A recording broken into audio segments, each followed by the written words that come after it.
வணக்கம் பிரியமானவர்களை, விசுவாசிக்கிற உங்கள் ஒவ்வொருவரையும் தேவன் ஆசீர்வதித்து வழி நடத்தட்டும். நீங்க யார்? உங்க வாழ்க்கையின் மீது ஒரு சலிப்பு தன்மையை சந்திக்கிறவரா இந்த இடத்துல இருக்கீங்க? எல்லாவற்றிலும் இந்த இடத்துல மன விரக்தி, எல்லாவற்றிலும் நீங்கள் இந்த இடத்துல ஒரு காரியத்தை துவங்க நினைக்கிறீர்கள், ஆனா அதை செய்யறது பதிலா செய்யாம இருக்கிறது நல்லது. மனம் உடைந்தவராய், பலவிதமான கவலைகளை சுமக்கிறவராய், எந்த பலனும் எந்த பதிலும் இந்த இடத்தில் பெற முடியாத ஒருவராய், வாழ்க்கை ஏறக்குறைய முடிந்தது, சொல்ல போனால் முடிந்தது என்ற ஒரு தீர்மானத்திற்கு வாழ்ந்து கொண்டிருக்கிற ஒரு நடைப்பிணமாய், மன்னித்துக் கொள்ளுங்கள், ஆனா எத்தனை பேர் நீங்க இப்படியான ஒரு சூழ்நிலையிலே உங்க வாழ்க்கையாக வாழ்ந்துட்டு இருக்கீங்க? ஒருவேளை நீங்க சொல்லலாம், பல அநீதிகள் என் வாழ்க்கையில் நடந்துட்டு இருக்கும். தேவன் இருக்காரா பாச? தேவன் உண்மையாக இந்த இடத்துல உதவி செய்கிறவரா இருக்காரா? எங்க இந்த இடத்துல வேதாகமத்தின் தேவன்? மக்கள் உங்களை பார்த்து கேட்டிருக்கலாம், அல்லது நீங்களே உங்களுக்கு இப்படியான ஒரு கேள்வியை இந்த இடத்துல கேட்டிருக்கலாம். தேவன் இன்றும் மாறாத தேவனாய் இடத்தில் இருக்கிறார். இந்த நாள் இந்த நிகழ்ச்சியை முழுசாய் நீங்க இடத்துல கவனிக்க உங்களுக்கு நான் வழியை இடத்தில் திறத்து கேட்கிறேன். என இந்த நாள் தேவன் பல காரியத்தை உங்களுக்கானதாய் பேர்க்க முடியும். யார் நீங்கள் பிரச்சனையை சந்திக்கிறேன் என்று சொல்கிறீர்களோ, பிரச்சனையை ஜெயிக்க வழி தெரியவில்லை என்று சொல்கிறீர்களோ, உங்களோடு தேவன் இந்த நாள் பேச முடியும். எனவே தேவனுடைய கண்கள், அவர் வார்த்தை சொல்கிறது, பூமி எங்கும் உலாவி சுற்றி திரிகிறதா இந்த இடத்தில் இருக்கிறது. ஆம், தேவனுடைய கண்கள் எல்லோரையும் எல்லாவற்றையும் பார்க்கிறதா இருக்கிறது. சரி, தேவன் எதை பார்க்கிறவரா இந்த இடத்துல இருக்கிறார்? இந்த ஒரு சிறு வீடியோவை நீங்க பார்க்க விரும்புறேன். நீங்க புரிந்து கொள்ள, தேவனுடைய கண்கள் இந்த நாளும் எவ்வளவு அதிகமாய் கவனத்தோடு மக்களோட மீது பார்வை உடையதா இருக்கிறது. இந்த வீடியோ பாருங்க, மீண்டும் இணைந்திருக்கலாம்.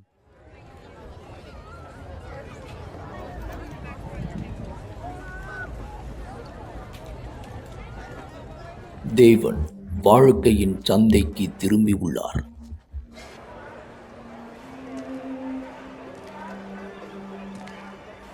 ஏனென்றால் இங்கே இருந்துதான் அவர் அழுகையின் குரலை கேட்டார். நீதிக்காக உரக்க சத்தமிடுகிறது. அது அவர் சிம்மாசனத்தில் எதிரொலிக்கிறது.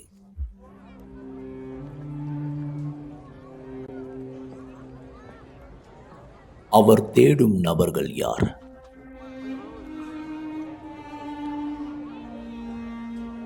அந்த ஆத்துமா கத்துவதை யாரும் கேட்பதில்லை. பழங்கள் நடுங்கப்பட்டது, அது மறக்கப்பட்டது. அநீதி இழைக்கப்பட்டது. அவர்களை பாதுகாத்தது யார்? அவர்களை கவனித்து கொண்டது யார்? அவர்களின் தொடர்ச்சியான புலம்பலுக்கு கவனம் செலுத்தியது யார்? அந்த ஒருவர் ஆண்டவராயிருந்தார். சந்தையின் முடிவு வரையும் நடந்து செல்லுகிற ஒருவராயிருந்தார். நீதியின் கண்களால் எதை இந்த உலகம் மறுதலித்ததோ அதற்கு தன் கரத்தை நீட்டி எழுப்புகிறார்.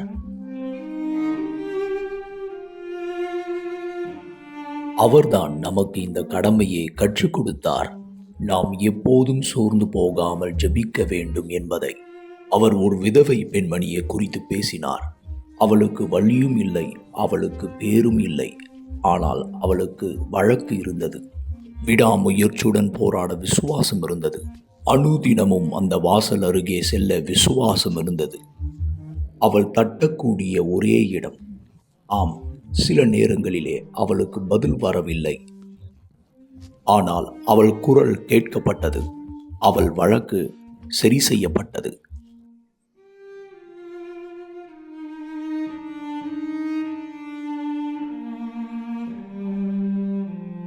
அதே போல் உள்ள குரல்களை தான் அவர் இங்கே கேட்டார்.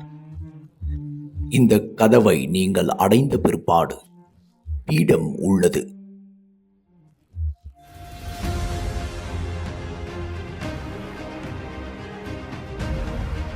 மீண்டும் ஒரு முறையாக நேரம் வந்துவிட்டது. புதிய பழங்களை காட்சிப்படுத்த வேண்டிய நேரம். ஆண்டவரால் சேகரிக்கப்பட்ட மிகவும் சாத்தியமற்ற கதைகளை சந்தையின் முடிவிலே இது வைக்கப்பட்டிருக்கிறது.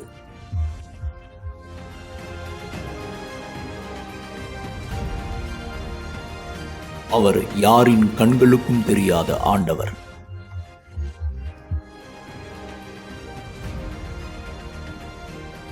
யார் இரவும் பகலும் கூக்குரல் செய்வார்களோ, நியாயமான நீதிபதி தன் சிம்மாசனத்திலிருந்து இறங்கி வருவார். அவர் வரும்போது நீதியை கொண்டு வருவார்.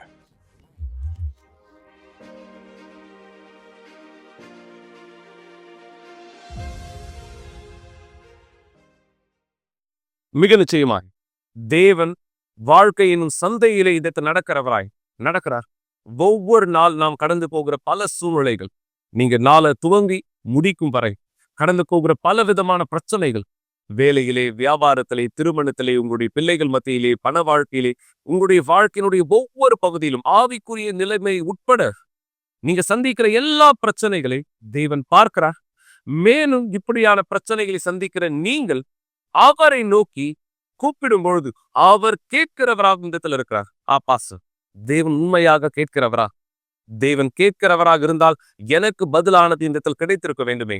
நான் ஏன் இன்னும் இதே பிரச்சனையில இருக்கேன்? ஏன் இன்னும் அதே வேதனையில இருக்கேன்? ஒருவேளை உங்களுக்கு நீங்கள் அப்படியானதை யோசித்துக் கொண்டிருக்கலாம். தேவன் இன்னும் கேட்கவில்லை, தேவன் இன்னும் பார்க்கவில்லை. ஆனால் நீங்கள் சாட்சியில் பார்க்க போகிற இந்த நபருடைய அநீதியை தேவன் கேட்டார். ஏன்னா இந்த நபர் வெறும் குரலை மட்டும் எழுப்பவில்லை, தன்னுடைய செயலையும் எடுத்து வைத்தார்.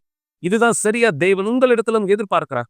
என கூப்பிடுவது யார் வேண்டுமானாலும் கூப்பிடலாம். ஆனால் நீங்க அவரை நோக்கி கூப்பிடுகிறவராய், அவருடைய விருப்பத்தை செயல்படுத்துகிறவரா இருப்பீங்களா? என வேதாகம் சொல்கிறது. உங்களுடைய விசுவாசம் செயல்படக்கூடிய விசுவாசமா இல்லை என்றால் அது தன்னிலே தானே செத்ததாயிருக்கிறது. இந்த நபர் தன்னுடைய திருமணத்திலே, தன்னுடைய ஆவிக்குரிய வாழ்க்கையிலே பல பகுதிகளில் பிரச்சனையை கடந்தார். இந்த பிரச்சனை நிமித்தம் தன் உயிரை அழித்துக் கொள்ளவும் இவர் நினைத்தார். சரிதான், நீங்க கேட்டு சரிதான். தன்னை அழித்துக் கொள்ள பல முறை இடத்துல முயற்சி செய்தவராய் தன் நீதி இடத்தில் கெரோசன் இடத்தில் ஊற்றிக்கொண்டார். இவர் உயிரை இடத்தில் முடித்துக் கொள்வதற்காக என பல விதமான பிரச்சனையில் இந்த இடத்தில் இவர் இப்படியான நிலைக்கு தள்ளப்பட்டார். ஆனால் இந்த நாள் இவர் உங்களுக்கு முன்னாடி சாட்சியா இருக்கார். எப்படி இது நடந்தது? நீங்களே இந்த அநீதி நீதியாய் மாற்றப்பட்டதனுடைய ரகசியம் என்ன என்பதை தெரிந்து கொள்ளுதல். நான் தற்கொலை பண்ணிக்கணும்னு யோசிச்சேன். நான் தற்கொலை பண்ணிக்கிட்டா என்னுடைய எல்லா பிரச்சனையும் முடிஞ்சிரும்னு. என்னுடைய பெயர் அமிதா அசோக் சவுன். நான் மும்பையில் தங்கியிருக்கேன். நான் ஆலயத்துக்கு வர்றதுக்கு முன்னாடி என்னுடைய வாழ்க்கை அழிக்கப்பட்டதா இருந்தது. எனக்கும் என்னுடைய கணவருக்கும் தொடர்ந்து சண்டைகள் நடந்துட்டே இருந்தது. எனக்கு நிறைய கடனானது இருந்தது. அது மட்டும் இல்லாம என்னுடைய கணவர் குடிப்பழக்கத்துக்கு அடிமையா இருந்தாரு. என்னுடைய கணவருக்கு வேற ஒருத்தவங்க கூட உறவானது இருந்தது. அதனால நான் ரொம்பவே கஷ்டப்பட்டேன். எனக்குள்ள நான் வெறுமையை உணர்ந்தேன். எனக்கு தற்கொலை பண்ணிக்கணும் போல இருந்தது. நான் தற்கொலை பண்ணிக்கிட்டா என்னுடைய எல்லா பிரச்சனையும் முடிஞ்சிரும். இந்த சண்டை தொடர்ந்து ஒவ்வொரு நாளும் மோசமா மாறிட்டு இருந்தது. நாங்க பதில்களை தேடிட்டு இருந்தோம், எந்த ஒரு வெற்றியும் இல்லாம. இந்த சண்டை ஒவ்வொரு நாளும் மோசமானதா மாறிட்டு இருந்தது. எங்களால எதுவுமே செய்ய முடியல. நான் ஆரம்பிச்சேன். பதிலானது நான் தற்கொலை பண்ணிக்கிறது மட்டும்தானு. நான் 3 தடவை தற்கொலை பண்ணிக்க முயற்சி செஞ்சேன். முதல் தடவை நான் விஷத்தை குடிக்கணும்னு முயற்சி செஞ்சேன். 2வது தடவை பல மாத்திரைகளை நான் எடுத்துக்கிட்டேன். 3வது தடவை கிருஷ்ணாயில என் மேல ஊத்திக்கிட்டேன், என்னை நான் எரிச்சுக்கிறதுக்காக. ஆனா இது எதுவுமே வேலை செய்யல. நான் காப்பாற்றப்பட்டேன். நாங்கள் 2 பேருமே எங்கள் பசங்க முன்னாடி தான் சண்டை போட்டுப்போம். என்னுடைய பொண்ணு இதை பார்த்ததுனால எங்ககிட்ட சரியாக பேசுறது கூட கிடையாது. அவள் இப்படியா உணர்ந்தா? என்னுடைய அம்மாவும் அப்பாவும் எப்பவும் சண்டை போட்டுட்டு தான் இருக்காங்க. மக்கள் எங்களை பார்க்கும்போது எங்களை பார்த்து அவங்க சிரிப்பாங்க. இவங்களுக்கெல்லாம் எதுவும் மாற போகிறது கிடையாது, இவங்க எப்படி இருக்காங்க பாரு, இவங்க வீடு எப்படி இருக்குன்னு பாரு, இவங்களுக்கு போட்டுக்க ஒரு நல்ல துணி கூட இல்லைன்னு இப்படியா மக்கள் என்னை பார்த்து சிரிப்பாங்க.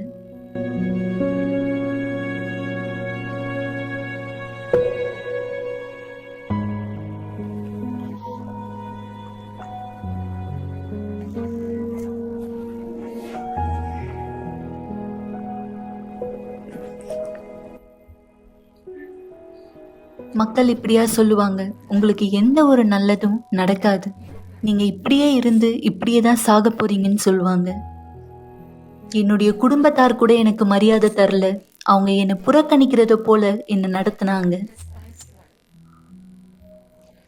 நான் என் குடும்பத்தார் கூட இருக்கிறதுக்கு பதிலாக நான் தனியாகவே இருக்கலான்ற மாதிரி உணர்ந்தேன்.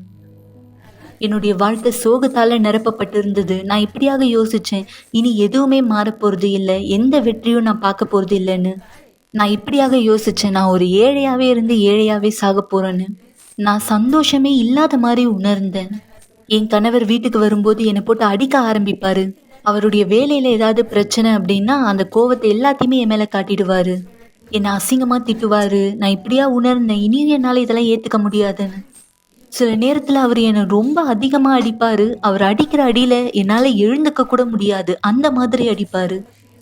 என் கணவருக்கு கல்யாணத்துக்கு முன்னாடியே குடிப்பழக்கமானது இருந்தது. அவர் குடிப்பாரு. ஆனா கல்யாணத்துக்கு அப்புறம் அதிகமா குடிக்க ஆரம்பிச்சுட்டாரு. எல்லா நாளுமே குடிச்சிட்டு தான் வருவாரு. ஒரு நாள் கூட அவர் குடிக்காம வீட்டுக்கு வரவே மாட்டாரு. நான் இப்படியாக கூட யோசிச்சிருக்கேன், என் கணவருக்கு பிடிச்ச மாதிரி நான் என்னை ட்ரெஸ் பண்ணிக்கிட்டேன் அப்படின்னா அவர் என்னை பாராட்டுவாருன்னு. ஆனா ஒரு நாளா அவர் என்னை பாராட்டுனது கிடையாது. என்னை எப்பவுமே வெளியே கூட்டிட்டு போனது கிடையாது. ஏன் அவருடைய உறவினர்களுடைய வீட்டுக்கு கூட என்னை கூட்டிட்டு போக மாட்டாரு. அவர் எப்பவுமே என்னை மதிக்க மாட்டாரு. அவரு என்னை எங்கேயுமே வெளியே கூட்டிட்டு போக மாட்டாரு. ஒரு மரியாதையோட என்னை எங்கேயுமே கூட்டிட்டு போனதே கிடையாது. நான் பல நேரம் என்னுடைய வீட்டிலேயே தான் அடைஞ்சு இருப்பேன். என்னுடைய நண்பர் ஒருத்தவங்க யுனிவர்சல் ஆலயத்தை பத்தி சொன்னாங்க. அது ஒரு வெள்ளிக்கிழமையா இருந்தது. அப்போதான் நான் முதல் தடவை வந்திருந்தேன். அது ஒரு வெள்ளிக்கிழமை கூட்டமானதா இருந்தது. நான் அந்த கூட்டத்துக்கு போகும்போது பிஷப் இப்படியாக பேசிட்டு இருந்தாரு. எந்த ஒரு நபர் சண்டை போடுறாங்களோ அப்ப அந்த நேரம் நம்ம அமைதியா இருக்கணும்ன்றது அங்க பிஷப் பேசிட்டு இருந்தாரு. இதை நான் எனக்கான ஒண்ணா எடுத்துக்கிட்டேன். ஏன்னா யாராவது என்கிட்ட சண்டை போடுறாங்க அப்படின்னா நானும் அவங்க கிட்ட திரும்ப சண்டை போடுவேன். நான் இந்த வார்த்தையை கேட்கும்போது நான் சொன்னேன், இல்ல, நான் தான் மாறணும். நான் தான் முதலாவது மாறணும். நான் சண்டை வரும்போது அமைதியா இருக்கணும்னு நான் வீட்டுக்கு போனேன். நான் வீட்டுக்கு போகும்போது என்னுடைய கணவர் குடிச்சிட்டு இருந்தாரு. என்கிட்ட சண்டை போடணும்னு தயாரா இருந்தாரு. என்கிட்ட கெட்ட வார்த்தையெல்லாம் பேசினாரு. நான் சொன்னேன், இல்ல, நான் எதுவுமே சொல்லல. அந்த நாள் நான் எதுவுமே சொல்லல. எங்களுடைய சண்டை முடிஞ்சிருச்சு. அவரும் அந்த சண்டையை முடிச்சிட்டாரு. அந்த நாள் ரொம்ப அற்புதமா போச்சு. அதற்கு பிறகு நான் புதன்கிழமை கூட்டத்துக்கு வந்திருந்தேன். அப்போ பிஷப் பேசினாரு, நீங்க எல்லாரையுமே மன்னிக்கணும்னு. என்னால என்னுடைய குடும்பத்தார மன்னிக்க முடியல. ஆனா அந்த புதன்கிழமை கூட்டத்துல நான் கத்துக்கிட்டேன், இதை தான் நான் தியாகம் பண்ணணும்னு. இது உண்மையாவே ரொம்ப கடினமானதா இருந்தது. இது எனக்கு ரொம்பவே கடினமான ஒரு தியாகமா இருந்தது. ஏன்னா என்னால அவங்கள மன்னிக்கவே முடியாம இருந்தது. எப்பெல்லாம் நான் அவங்கள பாக்குறேனோ அப்ப நான் அதிகமா கோவப்படுவேன். ஆனா அந்த நாள் நான் அவங்கள மன்னிச்சேன். நான் சொன்னேன், தகப்பனே, இது எனக்கு ரொம்பவே கடினமான ஒண்ணு, நான் அவங்கள மன்னிக்கிறது. ஆனா நான் உங்களுக்காக தாகமா இருக்கேன். நான் புரிஞ்சுக்கிறேன், மன்னிப்பு எனக்கு தேவைன்னு. அந்த நாள் நான் அவங்கள மன்னிச்சேன். அதே நாள்ல தான் நான் பரிசுத்தாவியை பெற்றுக்கொண்டேன். அந்த ஒரு சந்தோஷத்தை என்னால வார்த்தைகளால சொல்ல முடியல. அது என்னன்றதை என்னால சொல்ல முடியல. அது எல்லாவற்றிற்கும் மேலானது. அது ரொம்பவே கடினமானது. அந்த ஒரு உணர்வை வெளிப்படுத்துறதுன்னு சொல்லும்போது அதை நம்மளால வெளிப்படுத்த முடியாது. நான் பல நாள் எனக்குள்ள ஒரு வெறுமையை உணர்ந்த, வெறுமையா இருந்தேன். ஆனா எப்ப பரிசுத்தாவி எனக்குள்ள வந்தாரோ எனக்குள்ள ஒரு சந்தோஷம், சமாதானம் இருந்தது. நான் ரொம்ப சந்தோஷத்தை உணர்ந்தேன். நான் இஸ்ரவேல் சிறப்பு நிகழ்ச்சியை பத்தி ஆலயத்துல கேள்விப்படும் போது நான் யோசிச்சேன், என்னுடைய கணவரை நான் பீடத்துல தியாகமா அர்ப்பணிக்கணும்னு. நான் மாறிட்டேன். ஆனா என்னுடைய கணவர் இன்னமும் அதே போலதான் இருக்காரு. அதனால இந்த சிறப்பு நிகழ்ச்சியில நான் என்னுடைய கணவரை பீடத்துல அர்ப்பணிச்சேன். அவருடைய வாழ்க்கை மாற்றத்துக்காக அந்த சிறப்பு நிகழ்ச்சியில நான் நிறைய விஷயத்த செஞ்சேன். நான் என்னுடைய கணவருக்காக சொன்னேன், ஆண்டவரே, நானும் என் கணவரும் சேர்ந்து வருவோம் எங்களுடைய தியாகத்தை இந்த பீடத்தின் மேல வைக்கிறதுக்காகன்னு. யாருமே எங்க கிட்ட இப்படியாக சொல்லல, நீங்க தியாகம் பண்ணணும்னா இதை பண்ணணும், இப்படியாக செய்யணும், இதை தான் அர்ப்பணிக்கணும்னு. நான் தேவனிடத்துல இருந்து கேட்டேன். தேவன் தான் எங்களுக்கு சொன்னார், இதை தான் நீங்க செய்யணும்னு. அதனால தான் நான் அதை செஞ்சேன். நான் ஒரு குறிப்பிட்ட தொகையானதை எடுத்தேன். நான் அந்த தொகையை எடுத்து நான் பீடத்துல தியாகமானது செஞ்சேன். என்னுடைய கணவரையும் நான் தியாகம் செஞ்சேன்.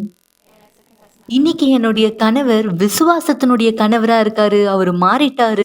இனியும் என்னுடைய கணவர் எந்த ஒரு கெட்ட பழக்கத்துக்கும் அடிமையா இல்ல. அவர் ஒரு தேவனோட மனுஷரா இருக்காரு. தேவனுடைய ஊழியத்தை செய்யறாரு. இன்னைக்கு நாங்க குடும்பத்தோடு சந்தோஷமா ஆசீர்வதிக்கப்பட்டு இருக்கோம். என் குடும்பம் ஆசீர்வதிக்கப்பட்டிருக்கு. ரொம்ப அதிகமா ஆசீர்வதிக்கப்பட்டிருக்கு. நான் இனியும் அதே அமிதாவா கிடையாது. என் கணவரும் முன்பிருந்த கணவரை போல கிடையாது. அவர் இன்னைக்கு என்ன அதிகமா நேசிக்கிறாரு. நாங்க இன்னைக்கு இங்க இருக்கோம். நாங்க 2 பேருமே தேவனுடைய ஊழியத்தை செய்யறதுக்காக, 2 பேருமே பாத்துக்கிறதுக்காக தேவன் தான் எங்களுடைய வாழ்க்கையில முதலாவதா இருக்காரு. நான் இங்க வரும்பொழுது என்னுடைய குடும்பமும் என் திருமண வாழ்க்கையும் உயிர்ப்பிக்கணுன்றதுக்காக தான் நான் இங்க வந்தேன். ஆனா நான் யுனிவர்சல் ஆலயத்திற்கு வரும்பொழுது நான் உண்மையை கற்றுக்கொண்டேன். இன்னைக்கு பரிசுத்தாவி மட்டும்தான் எல்லாத்தை விட சிறந்தது, எல்லாவற்றிற்கும் மேலானது. அதை தவிர வேற எதுவுமே கிடையாது.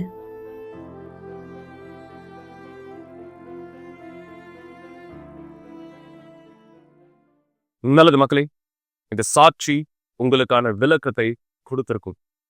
இந்த நபர் இறந்திருந்தால் இந்த நாள் அடக்கம் பண்ணப்பட்டிருப்பார். இவர் வாழ்க்கையை குறித்து, ஏன் இவர் பெயர் கூட மற்றவர்களுக்கு தெரியாமல் எடுத்து சென்றிருக்கும். ஒரு அவமானத்தினுடைய, தரித்திரத்தினுடைய தோல்வியோட, ஒரு அழிக்கப்பட்ட வாழ்க்கையான திருமணத்தோடு தன்னுடைய வாழ்க்கையை முடித்து கொண்டவராய் இருந்திருப்பார். சரியா? ஒருவேளை நீங்க இந்த நேரம் யோசிச்சுட்டு இருக்கீங்க, கவனிங்க, நான் உங்ககிட்ட தான் பேசிட்டு இருக்கேன். ஒருவேளை இந்த நேரம் உங்களுடைய பலவிதமான பிரச்சனைகள் உங்களுடைய தோளின் மீது அந்த சுமையை இந்த இடத்துல வைத்து அழுத்துகிறதை போல நீங்க உணர்றீங்க. ஆசை, இனியும் எனக்கு என்ன செய்வது என்று வழி தெரியவில்லை. என்னுடைய பிரச்சனை, என்னுடைய கடன், என்னுடைய தரித்திரம், என்னுடைய வாழ்க்கையினுடைய வேதனை, சுமைகள் என்னை இந்த இடத்துல நசுக்கி கொண்டிருக்கும். நான் என்ன செய்யறதுன்னு தெரியல. என்னை அழித்துக் கொள்வதுதான் ஒரே முடிவு. நீங்க நினைச்சிட்டு இருக்கீங்க அது தவறான முடிவு. கவனிங்க மக்களே, இது தவறான முடிவு. என அது உங்களுக்கான முடிவாய் தேவன் வைக்கவில்லை. உங்க வாழ்க்கை அழிக்க சாத்தாம இடத்துல விரும்புறார். ஆனா தேவனுடைய திட்டமானது என்ன பாசு? அவர் இந்த நபருக்கு உதவி செய்தாரே, ஆனால் திருமதி அமிதா அவர்களுக்கு தேவனால் உதவி செய்ய முடியுமே, ஆனால் ஏன் தேவன் உங்களுக்கு உதவியானதை செய்ய மாட்டார்? என் தேவன் உங்களுடைய வாழ்க்கை இந்த இடத்துல மாற்ற மாட்டார்? இன்று அருமையான திருமணம், கணவன் மனமாற்றம் அடைந்தவராய், தவறான பழக்கத்தை கைவிட்டவராய், இன்று தேவனுடைய பிரசன்னத்திலே தேவனுடைய ஊழியக்காரராய், விசுவாசத்திலே நகர்கிறவராய், குடும்பம் ஆசீர்வதிக்கப்பட்டதாய் பாருங்க. ஒருவருடைய விசுவாசம், நீங்க சொல்லலாம், பாசு எனக்கு விசுவாசம் என் குடும்பத்தாருக்குள்ள, ஆனா இந்த மனைவியினுடைய விசுவாசம் சூழ்நிலையானதை மாற்றியது. தேவனுடைய வல்லமை இறங்கி வேலை செய்யும்படியான பதில் வந்தது. இதான் தேவன் உங்களுக்கு செய்ய விரும்புறார். ஆனா கேள்வி தெளிவா கவனிங்க. விசுவாசம் இருப்பது மட்டும் முக்கியமல்ல, அந்த விசுவாசத்தை செயல்படுத்த தயாரா இருக்குங்களா? எனவேதான் நம்முடைய ஆலயத்தில் இந்த நீதிக்கான சிறப்பு நிகழ்ச்சியை நாம் தேவன் நோக்கி கேட்கிறோம். நீங்கள் இந்த விசுவாசத்தினுடைய சிறப்பு நிகழ்ச்சி, நீதிக்காக யார் எங்களோடு இணைய உங்களுடைய பகுதியை சேர்த்தாரா இருக்கணும், தேவனுடைய நீதியை நாம் கேட்கும்படியாக. பாஸ்டர், நானும் இந்த நிகழ்ச்சியில பங்கேற்கலாமா? என்னுடைய விசுவாசத்திலே நானும் பதிலை பெற முடியுமா? ஒவ்வொரு நாளும் ஆலயத்தின் கூட்டத்தில் தொடர்ந்து நாங்கள் பேசிக் கொண்டிருக்கிறோம். ஒருவேளை இந்த நிகழ்ச்சியில கலந்து கொள்ள உங்களுக்கு விண்ணப்பம் தேவையா இருந்தா, நீங்க யூனிவர்சலாலின் எந்த இடத்திலும், எந்த கிளை சபைகளிலும் அல்லது தலைமை சபை இங்கும் நீங்கள் வரவேற்கப்படுகிறீர்கள். இந்த நிகழ்ச்சியில் கலந்து கொள்ள உங்களுக்கும் வாய்ப்பானது உண்டு. வெறும் இந்த நபருடைய வாழ்க்கையானது மட்டுமல்ல, விசுவாசிக்கிற ஒவ்வொருத்தருடைய வாழ்க்கையிலும் தேவன் பதில் தருக தயாராக இந்த இடத்துல இருக்கார். நீங்க யாரா இருந்தாலும் சரி, ஒருவேளை பல மக்களால் நீங்க புறக்கணிக்கப்பட்டவரா இருக்கலாம். உங்களுடைய சொந்த குடும்பத்தால் நீங்கள் இந்த இடத்தில் புறக்கணிக்கப்பட்டவரா இருக்கலாம். யாரும் எதுவும் உங்கள் மீது இந்த இடத்துல இனி நம்பிக்கை வைக்க விரும்பாதவரா இருக்கலாம். ஆனா கவனிங்க, தேவன் உங்கள் மீது நோக்கமாயிருக்கிறார். அவர் உங்களுக்கு உதவி செய்ய தயாரா இருக்கிறார். நீங்கள் இந்த உதவி பெற்றுக்கொள்ள விரும்பினால் உங்க விசுவாசத்தை எடுத்து வைங்கள். அநீதி நீதியானதாய் மாற்றப்பட இது உங்களுக்காக கொடுக்கப்படுகிற வாய்ப்பு. இந்த வரிசையில் இன்னொரு சாட்சி இடத்துல நான் உங்களோட பகிர்ந்து கொள்ள விரும்புகிறேன். என தேவன் வல்லமையானவர். அநேகர் யாரெல்லாம் விசுவாசிக்கிறார்களோ ஒவ்வொருத்தருடைய வாழ்க்கையை வழி நடத்துகிறவர். நீங்கள் இந்த சாட்சியை பாருங்கள். மீண்டும் நான் உங்களோட இணைந்திருப்பேன். நான் புகைப்பிடிச்சிட்டு இருந்தேன். அதிகமா என்னுடைய நண்பர்களோடு ஈடுபட ஆரம்பிச்சேன். நான் ஜன்னலுக்கு வெளியே பார்க்கும்போது நான் இப்படியா யோசிச்சேன், இங்கிருந்து குதிச்சு நான் செத்துடலான்னு. நான் வளரும்போது தனிமையை உணர்ந்தேன். ஏன்னா என்னுடைய பெற்றோர் என்னை விரும்பவே இல்லை. நான் என்னுடைய சின்ன வயசுலேயே தெரிஞ்சுக்கிட்டேன், நான் அவங்களுக்கு ஒரு இடைஞ்சலா இருக்க, அவங்களுக்கு என்னை பிடிக்கலன்னு. அதனால தான் நான் ரொம்பவே சோகமாக ஆனேன். நான் வளரும்போது அதிகமாக நான் வெறுமையாக இருக்க மாதிரி நான் உணர்ந்தேன். அந்த நேரம் தான் எங்கள் அம்மா கூட நான் யூகேக்கு வந்திருந்தேன். எல்லாமே ரொம்ப மோசமாக மாறுச்சு. ஏன்னா அவங்களுக்கு இருந்த வேலை எல்லாமே. நான் உணர்ந்த இந்த தனிமை இன்னும் அதிகமாக ஆரம்பிச்சுது.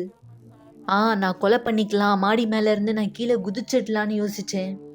நான் வீட்டில் இருக்கும்போது பாத்ரூமுக்கு போவேன். அங்கே நான் ஒரு கூர்மையான கத்தியை கொண்டு போய் என் கையை அறுத்துக்கலாம், என் கையை நான் அறுத்துக்கிட்டு ரத்தம் ஊற்றி செத்துடலாம் அப்படின்ட்டு நான் யோசிப்பேன். நான் தொடர்ந்து வித்தியாசமான எண்ணங்களெல்லாம் யோசிச்சேன், எப்படி நான் என்னை கொலை பண்ணிக்கலான்னு. ஆனா எனக்கு பயமா இருந்தது, ஏன்னா நான் சாக விரும்பல. சரியா அந்த நேரம் தான் நான் ஒரு ஹாஸ்டல்ல தங்க ஆரம்பிச்சேன். ஏன்னா எனக்கும் எங்க அம்மாவுக்கும் இருந்த உறவு சரியானதா இல்ல. அதனால எங்களுக்கு தொடர்ந்து பெரிய சண்டை வந்துட்டே இருந்தது. அதனால நான் வீடு இல்லாம ஹாஸ்டல்ல தங்கினேன். அந்த இடத்துல எல்லாமே தலைகீழா மாறுச்சு. ஏன்னா நான் அங்க அவங்க கூட ஒரு தவறான உறவுல ஈடுபட்டேன். அங்க இருக்க கேங்ஸ் கூட சேர்ந்து நான் போதைப் பொருள் எடுத்துக்கிட்டேன். அந்த நேரம் தான் நான் நெறைய பார்ட்டிகளுக்கு போனேன். அந்த நேரம் தான் அதிகமா குடிக்க ஆரம்பிச்சேன். தனிமைய உணர்ந்தேன். நான் புகைப்பிடிக்கிறதுக்கு அடிமையானேன். நெறைய போதைப் பொருட்கள நான் எடுத்துக்கிட்டேன். இதுல ரொம்ப மோசமான தருணம் என்னன்னா, நான் அதிகமா புகைப்பிடிக்கிறது என் நண்பர்களோட ஈடுபட்டது. நான் ஜன்னலுக்கு வெளிய பார்க்கும்போது நான் இப்படியா யோசிப்பேன், நம்ம இங்கேருந்து குதிச்சு செத்துடலாம் அப்படின்னு. ஆனா என்னால அத செய்ய முடியாது. நான் பார்த்து இப்படியா யோசிச்சேன், தேவனே நீங்க இருக்கீங்கன்னா அப்ப ஏதாவது ஒண்ண செய்யுங்க. எனக்கு உதவி செய்யுங்க. இந்த வழியிலிருந்து வெளிய வர எனக்கு காண்பியுங்க. ஏன்னா இனியும் இந்த வாழ்க்கைய நான் வாழ விரும்பல. என் காலேஜ்ல இருக்க என் ஃப்ரெண்ட நான் பார்த்தேன். ஆனா அவங்க கிட்ட நான் என்னுடைய வாழ்க்கைய பத்தி எதுவுமே சொல்லல. ஏன்னா நான் வெட்கப்பட்டேன். ஆனா நான் ஒரு குறிப்பு குடுத்தேன். எல்லாமே மோசமா போயிட்டுருக்குன்னு. அவங்க தெரிஞ்சுக்கிட்டாங்க. நான் ஹாஸ்டல்ல தங்கியிருக்கேன். என் வாழ்க்கையில எதுவுமே சரியா போகலன்னு. அவங்க என்ன யுனிவர்சல் சர்ச்சுக்கு வரும்படியா அழைச்சாங்க. நான் முதல்ல இப்படியா யோசிச்சேன், எப்படி ஒரு ஆலயம் எனக்கு உதவி செய்யும்? எப்படி எனக்குள்ள மாற்றமானது வரும்? நான் இப்படிப்பட்ட பிரச்சனையை சந்திக்கிறேனேன்னு. அவங்க தொடர்ந்து என்னை கேட்டுட்டே இருந்தாங்க. அப்ப நான் சொன்னேன், சரி பேசுறத நிப்பாட்ட, நான் வரேன் அப்படின்னு. ஆனா எப்போ நான் அங்க வந்தேனோ, அங்க போனேனோ, அப்ப எனக்கு ஏதோ ஒரு மாதிரி இருந்தது. நான் மக்களுடைய முகங்கள பார்த்தேன். அவங்க ரொம்ப சந்தோஷமா இருந்தாங்க. நான் புரிஞ்சுகிட்டேன், எங்கிருந்து இது வந்தது? ஏன் இவங்கலாம் சந்தோஷமா இருக்காங்க? நான் தொடர்ந்து போனேன். நான் புரிஞ்சுக்க ஆரம்பிச்சேன். அவங்களுக்கும் பிரச்சனை இருக்கு. ஆமா, அவங்களுக்கும் பல சூழ்நிலைகள் இருக்கு. ஆனா, அது எல்லாத்தையுமே தேவனோட அவங்க ஜெயிச்சு வராங்கன்னு. அங்க ஒரு நோக்கமானது நடந்தது. அந்த நோக்கத்த நான் எடுத்துக்கிட்டேன். நான் அதிகமா வேதாகமம் படிக்க முதலீடு செலுத்தினேன். எப்படி நான் ஜெபிக்கிறது? எப்படி தேவனோடு கூட என் உறவ கட்டுறதுன்றத நான் கத்துக்கிட்டேன். மக்கள் மேல இருந்த வெறுப்புணர்ச்சிய என்னை விட்டு போக அனுமதிச்சேன். புகைப்பிடிக்கிற கெட்ட பழக்கத்தை என்னை விட்டு போக விடுறது ரொம்ப கடினமானதா இருந்தது. நான் இப்படியா சொன்னேன், எல்லாத்தையும் நான் நிறுத்திட்டு இந்த நோக்கத்தை செய்ய போறேன். நான் பீடத்து மேல அர்ப்பணிச்சு சொன்னேன், இனியும் நான் புகைப்பிடிக்க போறது கிடையாது. அப்போல இருந்து எப்போல்லாம் நான் புகைப்பிடிக்க முயற்சி செய்யறேனோ அப்பெல்லாம் நான் வியாதி ஆயிடுவேன். அந்த புகையை கூட என்னால தாங்கிக்க முடியாது. இனியும் நான் தேவனோட அதிகமா நெருக்கமாக ஆரம்பிச்சேன். தேவனோட உறவுல நான் ஈடுபட ஆரம்பிச்சேன். நான் ஒரு குறையா இருக்கேன்ற மாதிரி யோசிக்கிறத முதல்ல நான் நிறுத்த ஆரம்பிச்சேன். ஏன்னா எனக்குன்னு ஒரு சுய அன்பு இருக்கு, மரியாதை இருக்கு, தகுதி இருக்குன்றத நான் தெரிஞ்சுக்கிட்டேன். நான் அந்த உறவுகளெல்லாம் நிறுத்த ஆரம்பிச்சேன். அங்கிருந்து தான் என்னுடைய வாழ்க்கை மாற ஆரம்பிச்சது. எனக்கு விருப்பமானது இல்ல, இனியும் இந்த முழுமையாகாத காரியங்கள் எல்லாமே செய்யறதுக்காக. ஏன்னா நான் கத்துக்கிட்டேன், ஏன் தேவனுடனான உறவு மிக முக்கியமானதுன்னு. இதை விடுறதுன்றது போதுமானது இல்லை. ஏன்னா பரிசுத்த ஆவியை இப்போ நான் பெறணும். இப்ப தேவனை எனக்குள்ள நான் வர வைக்கணும். நான் வேதாகமத்தை படிக்கிறது மட்டும் இல்லாம அதை நான் உண்மையா புரிஞ்சுக்க ஆரம்பிச்சேன். நான் பரிசுத்தாவி தேட ஆரம்பிச்சேன். என்னுடைய வீட்லயும் கூட. நான் பரிசுத்தாவி பெற்ற அந்த நாள் எனக்குள்ள இருந்த வெறுமை இனியும் எனக்கு இல்ல. நான் இனியும் சோகமா இல்ல. எனக்கு இனியும் தற்கொலை எண்ணமானது இல்ல. நான் என்னுடைய உட்புறத்திலயும் சரி வெளிப்புறத்திலயும் நான் முழுமையா மாற்றத்தை பார்த்தேன். அடுத்த படி என்னுடைய அன்பின் வாழ்க்கைக்காக நான் என்னுடைய கணவரை சந்திச்சேன். எனக்கு ஆலயத்தில் இருக்கும்போது தான் அவங்க பழக்கம். அப்போ தான் நான் தெரிஞ்சுக்கிட்டேன் மீட்டிங் நேரத்தில். அந்த லவ் தெரப்பி மீட்டிங்கில் நான் அதுக்கப்புறம் பேசினேன். அவங்கள திருமணம் செஞ்சுக்கலாம் அப்படின்ற ஒரு ஆர்வம். ஒரு நாள் வெளியே போயிட்டு பேசலான்னு சொல்லிட்டு நான் அவங்ககிட்ட சொல்லியிருந்தேன், இன்னும் அதிகமாக தெரிஞ்சுக்கிறதுக்கு. அப்படி போகும்போது அவங்களுடைய கேரக்டர், அவங்களுடைய பிஹேவியர் எல்லாமே நான் தெரிஞ்சுக்கிட்டேன். இவங்க தான் வேணும்ன்ட்டு நான் தீர்மானம் எடுத்தேன். அது மட்டும் இல்லாமல் சரியான ஒரு வாழ்க்கையினுடைய கட்டத்தினுடைய பிரயாணத்தை நான் எடுத்தேன். என்னுடைய மனைவி தேவனுடைய மனுஷி, திருமணம் ஆகி 4 வருஷம் ஆகுது. நானும் என்னுடைய மனைவியும், என்னுடைய சின்ன பையன், என் மனைவியினுடைய குணாதிசயம் நாளுக்கு நாள் வளர்ந்துக்கிட்டே இருந்தது. நாங்கள் நல்லா இருக்கோம். ஒரு சின்ன பையன் இருக்கான். அது மட்டும் இல்லாமல் நான் இப்போது புரிஞ்சுக்கிறேன். உங்களுடைய கலந்த காலத்தை பார்த்தோன்னா முன்னாடி இருந்த மாதிரி இப்போ கிடையாது. இன்றைக்கி ஒருத்தர் புரிஞ்சிக்கலன்னா நானும் என்னுடைய மனைவி இந்த இடத்துல இருந்திருக்க மாட்டோம்.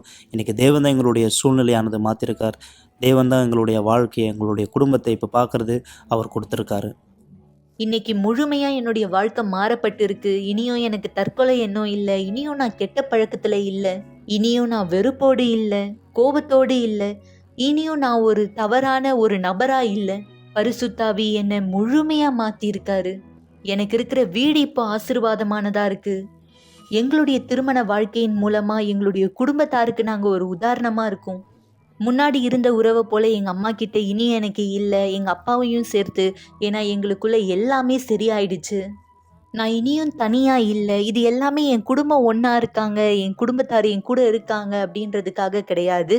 இது எல்லாமே பரிசுத்தாவி என் கூட இருக்காருன்றதுக்காக. எல்லாமே சிறந்ததா இருக்கு. அவர் எனக்காக எதெல்லாம் கொடுத்தாரோ எல்லாவற்றுக்கும் மேல ஒரு மிகப்பெரிய ஆசீர்வாதத்தை அவர் எனக்கு கொடுத்தாரு. அந்த மிகப்பெரிய ஆசீர்வாதம் தான் பரிசுத்தாவி.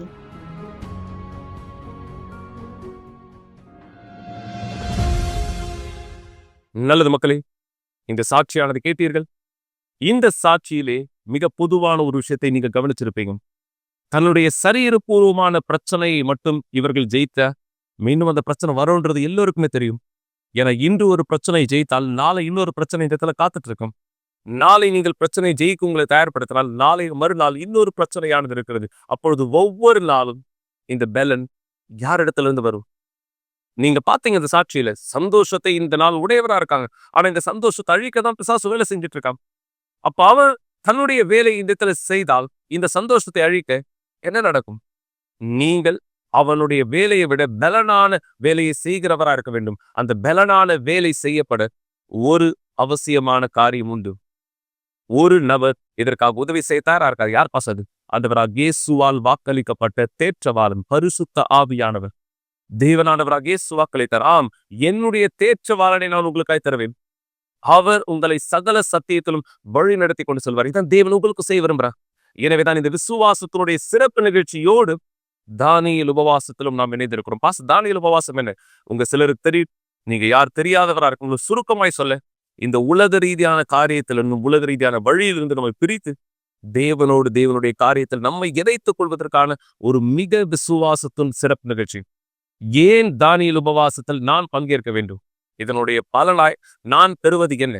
நீங்க இந்த வீடியோ மூலமா இந்த விளக்கத்தை பெற்றுக்கொள்ளுங்கள். உங்களை தயார்படுத்துங்கள். உங்களுடைய கரங்களில் ஒரு தண்ணீரையும் தயார்படுத்திக் கொள்ளுங்கள். பாட்டில் தண்ணீரோ கிளாஸ் தண்ணீரோ ஒன்று சேர்ந்து இந்த வீடியோ பிற்பாடு நாம் இணையலாம். தேவனோடு உங்களுடைய வாழ்க்கை இணைக்க அவருடைய பதில்கள் உங்களுடைய வாழ்க்கை மீது நீதியாய் வர இந்த ஜெபத்திலே நாம் இணையலாம். வீடியோ பிற்பாடு. நீங்கள் எதற்காக தானியேல் உபவாசத்தில் கலந்து கொள்ள வேண்டும்? இந்த உலகம் தொடர்ந்து உங்கள் கவனத்தை கேட்கிறது. நீங்களும் ஒரு நாளும் உங்கள் கண்களை தருகிறீர்கள், உங்கள் செவிகளை தருகிறீர்கள் மற்றும் உங்கள் சிந்தனையை தருகிறீர்கள். அது உங்கள் சந்தோஷத்தை திருடுகிறது, உங்கள் சமாதானமும் உங்கள் நேரத்தையும் திருடுகிறது. இந்த தானியேல் உபவாசத்தில் உலகத்தில் இருந்து வருகிற குரல்களிலிருந்து உங்களை துண்டித்துக் கொண்டு தேவனோடு உங்களை இணைத்துக் கொள்ளுங்கள். உன் கண்களை அர்ப்பணியுங்கள், உங்கள் செவிகளை அர்ப்பணியுங்கள், உங்கள் யோசனைகளை அர்ப்பணியுங்கள், உங்கள் நேரத்தையும் அர்ப்பணியுங்கள். அவர் வார்த்தைக்காக மட்டுமே. 21 நாள் உலக ரீதியான தகவலை நிறுத்துங்கள். ஆத்துமாவில் உள்ள நச்சுகளை இடுங்கள். உங்கள் ஆவியை பலப்படுத்திக் கொள்ளுங்கள். தேவனுடைய வார்த்தைக்கு மட்டுமே உங்கள் முழு கவனத்தை கொடுங்கள்.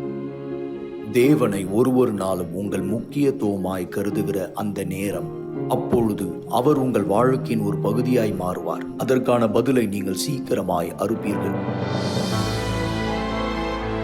புதிய விதமாய் வாழுகிற வாழ்க்கை, வித்தியாசமாய் யோசிக்கிற எண்ணங்கள், தேவனுடைய யோசனையை போலிருக்கும் உங்கள் சிந்தனை, உங்கள் உள்புறத்தில் ஒரு முழுமையான மாற்றம், முற்றிலுமாய் ஒரு புதிய வாழ்க்கை. தானியேல் உபவாசம் 21 நாள் தேவன் வார்த்தையால் உங்களை நிரப்பிக் கொள்ளுங்கள். உங்கள் அருகாமையில் இருக்கும் யுனிவர்சல் ஆலயத்தை கண்டறியுங்கள். இந்த உபவாசத்தில் எப்படியாக கலந்து கொள்ளலாம் என்று கற்றுக்கொள்ளுங்கள். ஒருவரும் உங்களுக்கு வெளிச்சத்தின் நாளை கொடுக்காவிட்டாலும், உங்களுடைய சத்தத்தை கேட்பதை பாரமாக தோன்றினாலும், உங்களுக்கு தேவையான பலத்தையும் நம்பிக்கையும் பெறுவதற்கான ஒரே வழி ஜெபம். தயவு செய்து உங்களுடைய கண்களை மூடியிருங்கள். இது ஜெபத்தின் நேரமா இருக்கிறது. எங்கள் ஆண்டவராகிய இயேசுவே, என் தேவாவியானவரே, இதோ இந்த நேரம் இந்த மக்கள் யார் இந்த விசுவாசத்தில் எங்களோடு இணைந்தவராய் இருக்கிறார்கள், மன அழுத்தம் நிறைந்தவராய், கவலை நிறைந்தவராய், பதட்டம் நிறைந்தவராய் இருக்கலாம். ஆனால் என் தேவனை நீர் வாக்களித்த வாக்கு தத்தங்களில் தன் வழிகளை ஒப்படைப்பார்களானா, தன்னுடைய விருப்பத்தை செயல்படுத்துவார்களானா, நீர் அதி அற்புதமான காரியத்தை இன்றும் செய்கிறவராய் இருக்கிறேன். இந்த சாட்சியிலே நாங்கள் பார்த்ததை போல கேட்டதை போல இந்த மக்களுக்கு மட்டுமல்ல, விசுவாசிக்கிற ஒவ்வொருவருக்கும் நீ செய்ய தயாரா இருக்கிறேன். எனவே என் தேவனே, இதோ இந்த நேரம் யாரெல்லாம் உம்முடைய வல்லமைக்காய் விரும்புகிறார்களோ இவர்களுக்கு உதவி செய்யும். கடினமான சூழலிலிருந்து இவர்கள் விடுதலையாக்கும். மேலும் இவருடைய கரங்களில் வைத்திருக்கிற அந்த தண்ணீரை அபிஷேகம் செய்வீராக. இந்த தண்ணீரிலிருந்து மக்கள் குடிக்கும் பொழுது இவருடைய சிந்தனை திறக்கப்படட்டும் தேவன். இவருடைய சரீரம் பலன் அடையட்டும். உன்னுடைய ஜீவனாய், உன்னுடைய ஜீவ தண்ணீராய் இவர்களது சரீரங்களுக்குள்ளாய், குடும்பத்தாருடைய சரீரங்களுக்குள்ளாய் இது நுழைவதா ஆரோக்கியத்தை கட்டளையிடுகிறேன், பலனை கட்டளையிடுகிறேன், ஆசீர்வாதங்களை கட்டளையிடுகிறேன். இந்த மக்களுடைய வாழ்க்கை உம் பெயரை மகிமைப்படுத்துகிறதா இருக்கட்டும். எங்கள் தேவன் சர்வ வல்லவருமாய் இருக்கிற ஆண்டவராகிய இயேசு கிறிஸ்துவின் பெயராலே நீர் கேட்டு இந்த பதில் இவர்களுக்காய் இந்த எத்தனை கொடுத்திருக்கிறேன் தேவனே. ஆம், நீர் இந்த எத்தனை தேவனே உம்முடைய பதிலை இவர்களுக்காய் கொடுத்திருக்கிறேன். இந்த மக்களை ஆசீர்வதிக்கிறேன் இயேசுவின் நாமத்தினால். ஆமென். விசுவாசத்தில் முன்னோக்கி செல்லுங்கள். தேவன் உங்களோடு இருக்கிறார். அவர் உங்கள் வாழ்க்கையை வழி நடத்தட்டும். நாளை சந்திக்கலாம்.